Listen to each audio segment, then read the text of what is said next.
negosyo tip to start a business this 2024.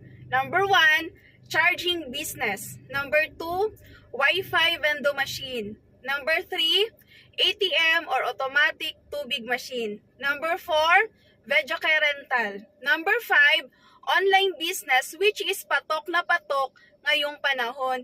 Kahit isa kang OFW, tambay, housewife, negosyante, or empleyado, pwedeng isabay ang business at piliin mo sa online business ang may passive income. Dahil hindi habang buhay malakas kang magtatrabaho. Makinarya nga bumibigay, katawan pa kaya?